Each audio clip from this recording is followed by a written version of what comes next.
The numbers are in on the first year of hemp production in Michigan, and the Michigan Livestock Expo is still a go despite COVID-19. I'm Janelle Brose, and this is Farm News 5. Farm News 5 is brought to you by Ford. Michigan is 1 year into producing industrial hemp, and the outlook for the crop for 2020 and the future of the industry depends on who you ask. Once viewed as an in-demand crop and a safe bet to diversify, the number of acres planted this year isn't changing much from last year, according to the Michigan Department of Agriculture and Rural Development's 2019 Industrial Hemp Report. Based on numbers as of a couple days ago, we've registered 553 growers and have licensed 447 processors. And those numbers are pretty darn comparable to the numbers that we had at the end of the 2019 season.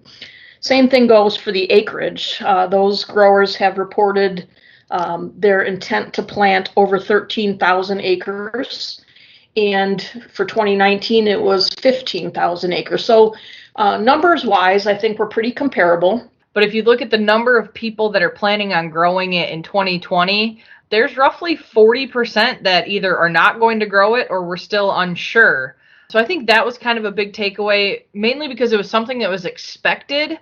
I think we kind of knew from the beginning that we were going to overproduce this crop. And by looking at some of those numbers, I think that's showing it. I was actually probably most surprised by the fact that based on the number of people who said they will grow in 2020, we will see acreage increase quite a bit. That part did surprise me. I thought people would maybe stay a little bit smaller for another year, try and work out some of the kinks in their operations. But it looks like the people who are planning to grow in 2020 are planning to really expand and grow quite a few more acres. For one farm near Michigan's Thumb, the plan is to grow hemp again this year on a fraction of the 7,500-acre operation, dedicating just 30 acres to the commodity, 5 fewer than last year. But we feel with the quality of the seed and a lot of the things that we've learned over the last year, we're hoping to produce as much or more product, more biomass for the upcoming season, even on a few less acres. There are several challenges facing hemp growers. Beyond the labor-intensive nature of growing the crop, finding a processor, as well as an end user or market for the commodity, has been difficult. So there was a lot of people that grew for CBD last year, and we really overproduced that market. So there's a lot of hemp that's just kind of sitting in storage. It was grown, it was processed.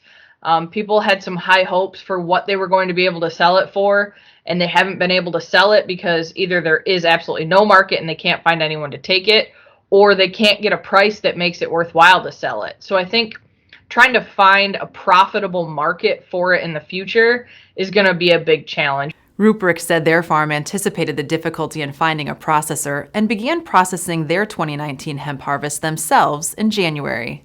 Last year, early on, that we felt that the processing side of it is where most of the value is at in the product. We're going to be a lot of people growing the plants, and once they grew it, where do we go with it to get it dried? How do we store it, and how do we process it? So processing is what's kind of holding up this industry from taking off. There's been a lot of people grow the product, but not enough processing out there to turn it into the oil and the distillate and the other products that the market is looking for.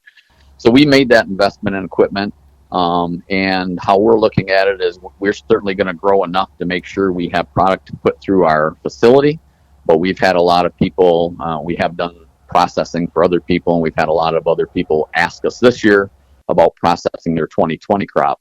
So we're going to grow enough to make sure we can keep our facility going, but we believe we can do custom processing and keep that place running at 100% capacity without us having to grow any more acres.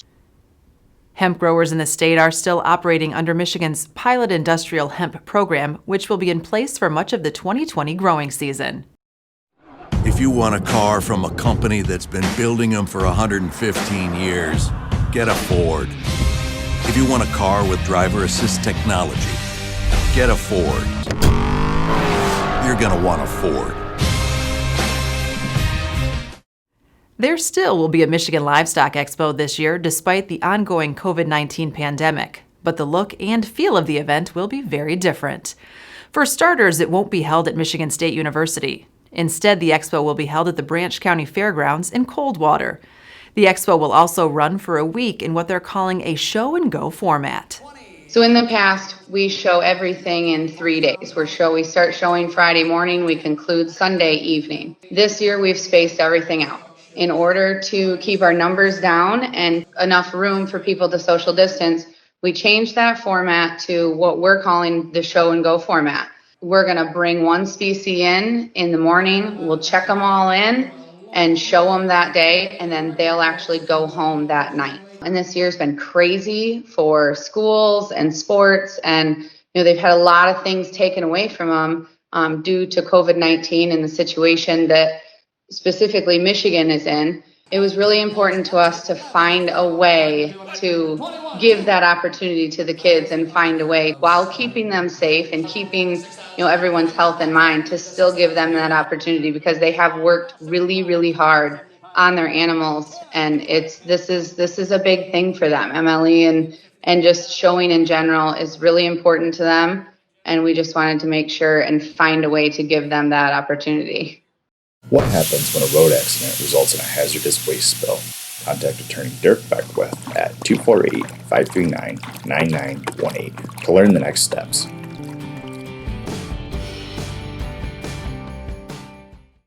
The deadline is fast approaching for producers to enroll in the Agriculture Risk Coverage or Price Loss Coverage programs for 2020. To date, nearly 90% of producers have enrolled ahead of the June 30th deadline. While program elections for the 2020 crop year remain the same as last year, all producers are required to contact their local USDA Farm Service Agency to sign a 2020 enrollment contract. Producers who fail to meet the deadline will not be able to enroll in either program and won't receive a payment if they're eligible for one. For more news and video, visit MichiganFarmNews.com or the Michigan Farm Bureau channel on YouTube. With Farm News 5, I'm Janelle Brose. Have a great week of farming.